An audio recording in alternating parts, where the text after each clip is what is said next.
Un exercice type qui permet d'illustrer cette notion d'extrémum local. Alors on prend une fonction f qui est définie sur R étoile par f de x égale x plus 1 sur x et on vous pose directement d'emblée la question f, montrer que f admet deux extrémas locaux. Alors là la question est posée d'emblée, des fois dans les exercices vous pourrez avoir des questions intermédiaires. Donc voilà, on revient à cette notion d'extrémum local où on sait que pour avoir un extrémum local, il faut que la dérivée s'annule et change de signe. Mais encore faut-il montrer que la fonction est dérivable, et encore faut-il calculer la dérivée, étudier le signe et donc étudier les variations de la fonction. Donc en fait, en une question ici qui porte sur les extrémas, ça résume un petit peu toutes les applications de la dérivation, hormis l'équation de la tangente, dont on a besoin, toutes les applications dont on a besoin ici. Alors on y va. Ici, on sait que f est dérivable sur R étoile, comme somme de fonctions dérivables. Donc ça, c'est la première chose. Je rappelle que ici, on n'a pas de quotient parce qu'on considère que 1 sur x, c'est une fonction de référence. Donc en fait, on ajoute une fonction affine plus la fonction inverse. Et on a, quel que soit x appartenant à R étoile, on a f' de x. Ici, ce sont des fonctions de référence, donc il n'y a pas de problème de formule de dérivation. 1 moins 1 sur x au carré. Je rappelle que quand on calcule la dérivée, c'est pour faire une étude de signes. Et pour pouvoir faire une étude de signes, il faut donc, l'objectif c'est de faire un tableau de signes. Et pour faire un tableau de signes, encore faut-il avoir une forme factorisée et réduite au même dénominateur. Donc on réduit au même dénominateur ici. Ça nous fait x au carré moins 1 sur x au carré. Maintenant, on étudie donc le signe de chacun des facteurs. Alors en dessous le carré est positif, donc là il n'y a pas de problème. Alors je fais une étude détaillée, même si ici c'est quelque chose qui est évident. Donc étude du signe de x au carré moins 1. C'est pour faire la rédaction habituelle que l'on utilise. Donc là c'est un trinôme du second degré. Soit vous voyez qu'il y a des racines évidentes. Si vous ne le voyez pas, vous calculez delta qui est égal à b au carré moins 4c qui est égal à 4. Et ce qui nous fait donc, il y a deux racines. Donc x1 est égal à moins 1 et x2 est égal à 1 après calcul bien évidemment. On est dans une étude de signes, donc ici on dit que le trinôme, puisque c'est un trinôme du second degré, et du signe de A et du signe de A est égal, alors A il valait 1 ici, donc positif à l'extérieur des racines,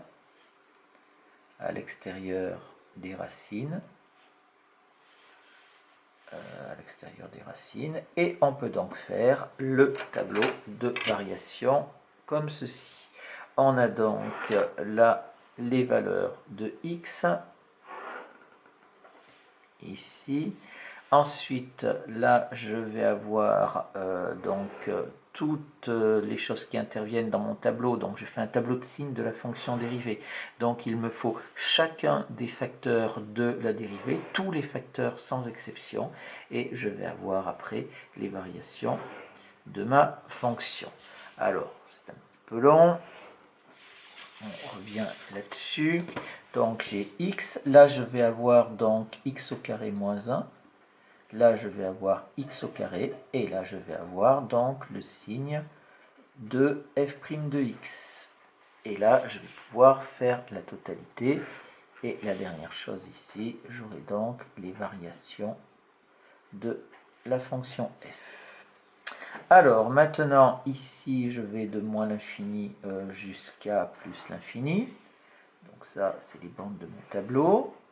Il ne faut pas que j'oublie que 0 est une valeur interdite. Donc 0 est une valeur interdite, donc je ne le retrouve pas ni sur f ni sur f'.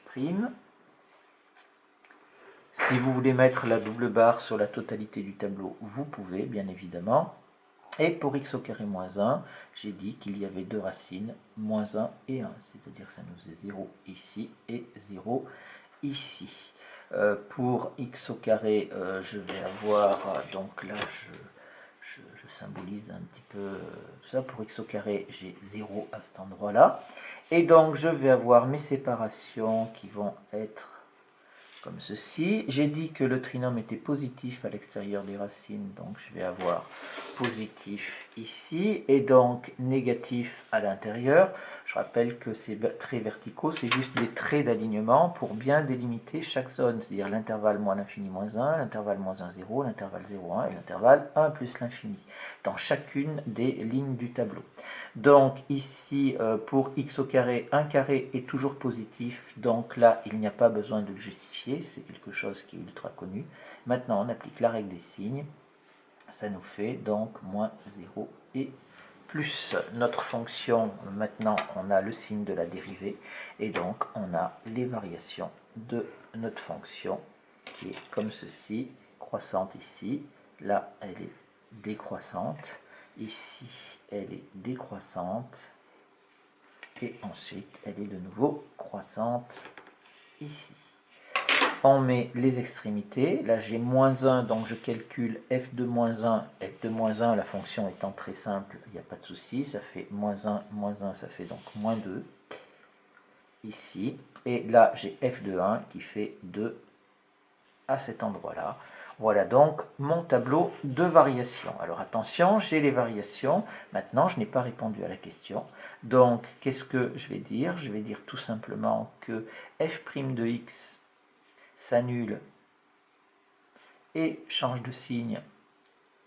C'est-à-dire, j'applique la propriété, et change de signe. Donc ici, on le voit pour x égale moins 1, mais aussi pour x égale 1. D'accord? Elle s'annule et elle change de signe en moins 1 et en 1.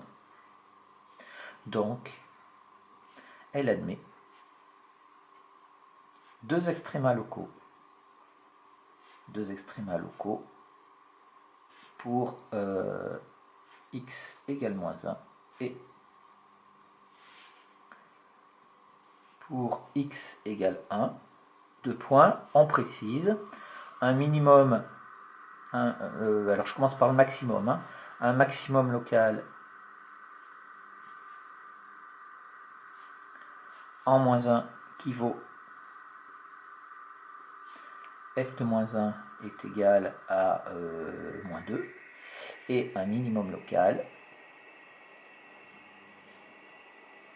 en 1 qui vaut f de 1 égale 2.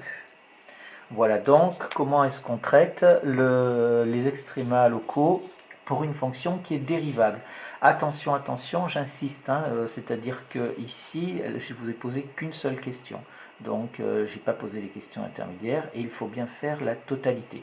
La seule chose dont on aurait pu se passer, c'est les variations. En fait, on aurait pu conclure uniquement avec le signe de f' de x. Ça suffisait si on veut utiliser la propriété du cours. Les variations, je les fais parce que, honnêtement, il n'existe pas d'exercice où on vous demande d'étudier le signe de f' de x et on ne vous demande pas les variations derrière.